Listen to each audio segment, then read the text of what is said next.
Vous voulez tester vos connaissances en histoire? Vous êtes au bon endroit. On y va pour un quiz maintenant de culture historique. Alors, Napoléon mesurait-il moins d'1,60 m? Non, il mesurait entre 1,68 et 1,69 m. Quel est l'écrivain américain qui est le père du vieil homme et la mer? Ernest Hemingway, bien sûr. Son destin fut tragique malgré de nombreuses thérapies. Il finira par mettre fin à ses jours d'une balle dans la tête.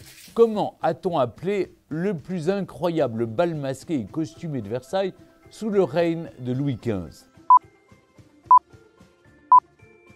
Le bal des Ifs, l'un des galas les plus fastueux du règne de Louis XV, avec un roi organisateur déguisé en if, un arbre, oui, ce qui ne l'a pas empêché d'y rencontrer sa future maîtresse. De quelle fable de La Fontaine ce passage est-il extrait? Apprenez que tout flatteur vit aux dépens de celui qui l'écoute. La fameuse fable Le Corbeau et le Renard, bien sûr. Auteur de la Marseillaise, qui était Rouget de Lille?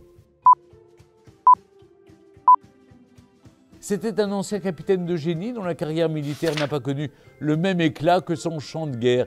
Il a écrit et composé la Marseillaise en une seule nuit, devenue depuis un siècle et demi notre hymne national. Sous quel pseudonyme Aurore Dupin est-elle devenue célèbre?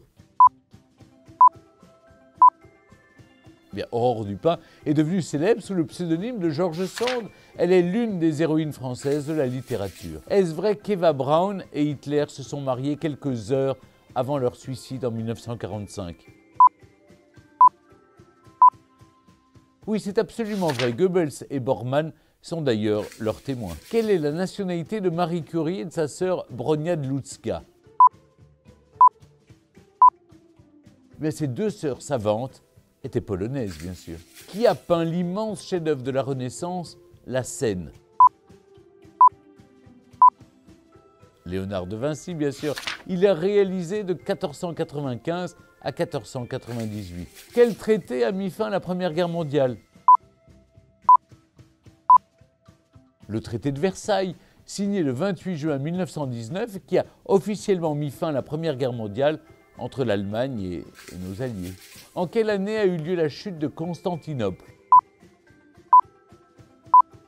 Eh bien, le 14 mai 1553, l'Empire byzantin s'effondre après un siège de près de 2 mois mené par les Ottomans sous le commandement du sultan Mehmed II. Alors, étiez-vous au cœur de l'histoire ou vous êtes-vous perdu dans les couloirs du temps? Si vous avez eu moins de 7 bonnes réponses, je vous invite à écouter Au cœur de l'histoire tous les jours dès 15 h sur Europe 1.